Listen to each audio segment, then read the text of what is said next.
아, 목말라. 아, 난 여기 항상 주차만 하고 끝나. 힘들게 여기 항상 주차만 하고 끝나.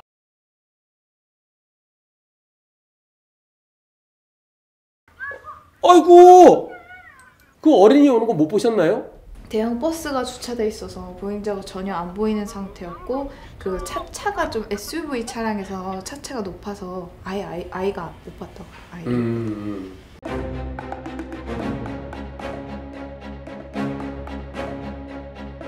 사고 현장은 신호등 있는 삼거리입니다. 제보자가 좌회전 신호를 보고 좌회전 들어가던 중에 아이가 갑자기 나왔으면 그 아이는 빨간불에 무단횡단한 거겠네요. 처음에 무단횡단을 한 줄 알았는데 알고 보니까 그 아이는 보행자 신호가 없어서 아예 그 횡단보도에 신호가 없어서 그냥 건넜다고 하더라고요. 아, 그게 무슨 말인가요? 아니, 여기 좌회전 신호가 있어요. 좌회전 신호가 있어서 신호에 따라 좌회전에 들어가고 여기 횡단보도가 있는데 자동차, 차량 신호는 있는데 보행자, 횡단보도는 신호가 없다고요?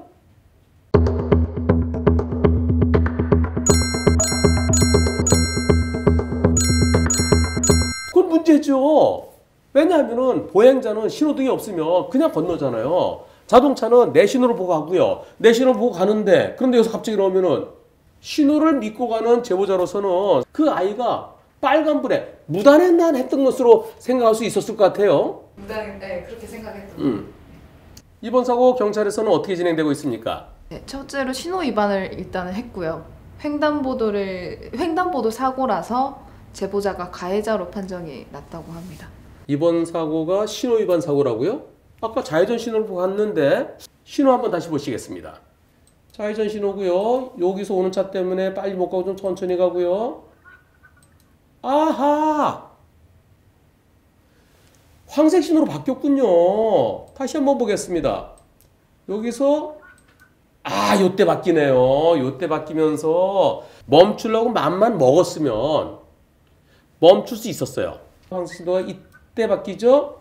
요 거리 블랙박스 영상으로는 이게 한 3m 정도 되지만 실질적으로 뒤쪽에 공간이 더 있습니다. 그래서 이게 한 5m 공간 멈추려고 맘만 먹었으면은 여기쯤 횡단보도 앞에 멈출 수 있었을 텐데요. 그런데 보행자 신호가 빨간불이겠지, 오는 사람이 없겠지 하는 마음으로 가다가 사고로 이어졌네요.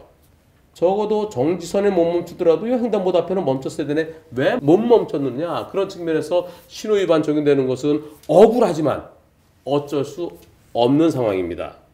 이 사고에 대해서 과실비는 어떻게 진행되고 있습니까? 민사사고라서 운전자가 다 보상해야 된다. 그 보험사에서 그렇게 얘기해서 과실비용은 따로 얘기 안 했고요. 보험사에서는 어차피 운전자가 잘못했다. 그리고 그것은 신호등 없는 횡단보도니까 보행자에게 과실이 있다 하더라도 운전자 측에서 즉 보험으로 치료비 다 주고 그리고 그와 별도의 위자료라든가 기타 손해배상으로 합의가 다 끝난 상황이군요. 그러니까 몇 대 몇을 굳이 따지지는 않고 민사 문제는 이제 해결이 됐는데요. 만일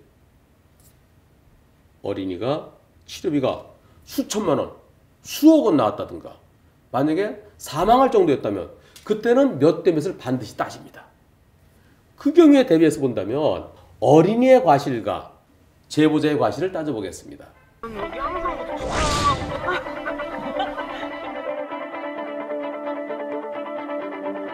일반적으로 신호등 없는 횡단보도 건너다가 사고 났을 때 보행자 과실을 10%, 자동차 과실을 90% 봅니다. 서로 보일 때. 저희 건너오는데 자동차 운전자가 왜 조심 안 했느냐. 보행자 건너면 그 앞에 서야 되는데 왜 멈추지 못했느냐. 그랬을 때 90대 10인데요. 이것은 버스 때문에 보행자도 차가 안 보이고요. 자동차 운전자도 사람이 안 보이죠. 이런 경우에는 자동차도 시야 확보 안 될 때는 확인해야 됩니다. 뭐가 있나 없나? 그래서 시야 확보 안 될 때는 멈췄다 가야 돼요. 보행자도 마찬가지입니다. 보행자도 나가려는데 뭐가 안 보이면 혹시 차가 올지 그러니까 멈췄다 가야 되죠. 특히 어린이들은 그런 걸 모르니까 부모가 손을 잡고 부모가 확인한 다음에 이제 가자. 근데 그러지 못했어요. 그건 잘못이에요. 위험하잖아요. 횡단보도에 모든 차들이 멈추는 것은 아닙니다. 버스에 가서 안 보일 때는 차도 그냥 지나갈 수 있어요. 따라서 아빠가 어린이 손을 잡고 안전을 확인하고 건너게 했어야 되는데 그러지 못한 거. 그것은 어린이의 잘못이죠. 하지만 조그만 어린이가 뭘 판단할 수 있겠어요? 그것은 어린이의 잘못이 아니라 아빠가 어린이를 보호 감독하지 못한 거. 결국은 어린이의 잘못, 어린이 쪽의 잘못인데요. 법원에 갔으면 약 20%까지 볼 수 있을 것 같습니다. 그렇다면 나머지 80%가 제보자의 잘못이냐? 그렇게 보기에는 억울해 보입니다. 제보자로서는 이곳에 당연히 보행자용 횡단보도가 있을 거로 생각한 거죠. 그래서 내가 좌회전 신호였으니까 여기는 보행자 신호가 빨간불이다. 그리고 황색불로 바뀌었을 때 지금 막 바뀌었으니까 내가 먼저 지나갈 수 있다. 이 신호를 믿고 간 제보자. 제보자의 잘못 20% 이상 주기는 제보자가 억울합니다. 그 60% 누가 책임져야 될까요? 첫 번째로 생각할 수 있는 것은 이곳 신호를 엉망으로 만들어 놓은 구청이 책임져야 되는 구청. 아, 여기다 신호등을 만들어 줘야죠. 아니면 이 신호등을 떼든가. 아니면 그냥 깜빡깜빡 전면 신호를 하든가. 결국은 어린이 20%, 제보자 20%, 황색불에 멈추지 못한 거.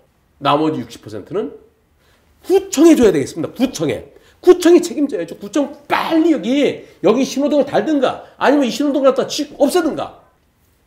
그런데 실질적인 주범은 이 버스예요.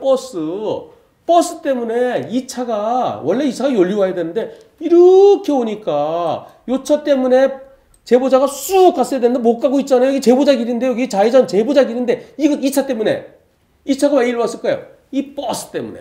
그리고 제보자가 버스만 없었으면 애가 오는 걸 봤겠죠. 그럼 멈췄겠죠. 멈춰서 빵 있었겠죠. 또 아이 아빠도 이 버스만 없으면 차가 오는 걸 알고 섰겠죠.